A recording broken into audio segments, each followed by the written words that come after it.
से भी हम बहुत कॉस्टली गुरु हैं। हाँ, भारत के सबसे महंगे गुरु हम ही हैं वर्तमान में।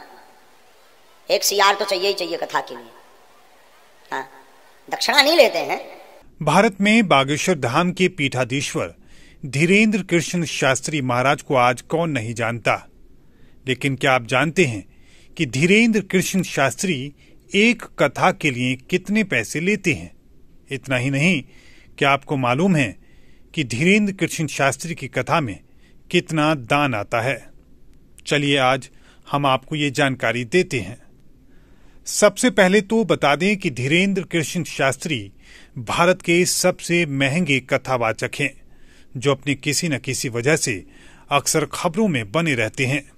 इस बार चर्चा उनकी फीस को लेकर हो रही है। दरअसल एक कथा के दौरान खुद धीरेन्द्र कृष्ण शास्त्री ने कहा कि हम भारत के सबसे महंगे गुरु हैं। एक कथा के लिए 1 करोड़ रुपए तो होने ही चाहिए। इस दौरान उन्होंने ये भी कहा कि वो दक्षिणा नहीं लेते हैं। से भी हम बहुत कॉस्टली गुरु हैं। हाँ, भारत के सबसे महंगे गुरु हम ही हैं वर्तमान में। एक सीआर तो चाहिए ही चाहिए कथा के लिए। हाँ, दक्षिणा नहीं लेते हैं। धीरेन्द्र कृष्ण शास्त्री के बयान के अलावा कुछ वेबसाइट पर अलग अलग जानकारी दी गई है, जिसमें पैसों को लेकर अलग अलग दावे किए गए हैं। कुछ रिपोर्ट में दावा किया गया है कि धीरेन्द्र कृष्ण शास्त्री एक कथा का 1.5 से 2 लाख रुपए लेते हैं। इसके अलावा कथा के दौरान जो भी पैसा आता है उसे भी धीरेन्द्र कृष्ण शास्त्री खुद ही लेते हैं। एक रिपोर्ट में दावा किया गया है कि धीरेन्द्र कृष्ण शास्त्री की नेटवर्थ करीब 20 करोड़ रुपए है। बहरहाल आधिकारिक रूप से कहीं भी लेन देन को लेकर जानकारी नहीं है, लेकिन धीरेन्द्र कृष्ण शास्त्री का बयान ही उनके सबसे महंगे होने का सबूत है। हालांकि विवाद बढ़ने के बाद धीरेन्द्र कृष्ण शास्त्री का एक और बयान सामने आया था, जिसमें उन्होंने मामले में सफाई दी थी। धीरेन्द्र कृष्ण शास्त्री ने कहा कि हम किसी भी कथा के लिए दक्षिणा नहीं लेते, लेकिन व्यवस्था के पैसे तो लगते ही हैं। शास्त्री ने कहा कि यहाँ अन्नपूर्णा भंडारा चल रहा है, उसका खर्च लगता है। इतने पंडाल हैं, उनका खर्च लगता है।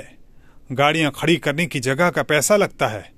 हमने कभी कथा के लिए दक्षिणा नहीं मांगी है। जो व्यवस्था है सिर्फ व्यवस्था मांगी। पंडाल ज़्यादा चाहिए रहते हैं क्योंकि बहुत पागल जोड़े बागेश्वर धाम के।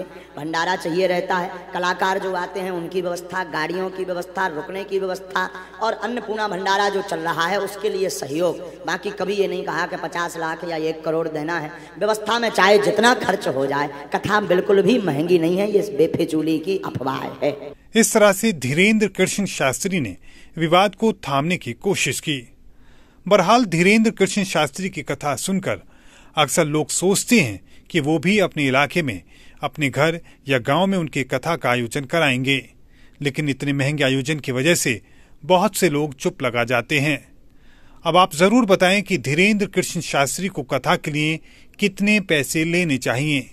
आपको हमारी जानकारी कैसी लगी, ये कमेंट करके जरूर बताएं। ऐसी ही रोचक जानकारी के लिए मोहित नामा को सब्सक्राइब जरूर करें। धन्यवाद।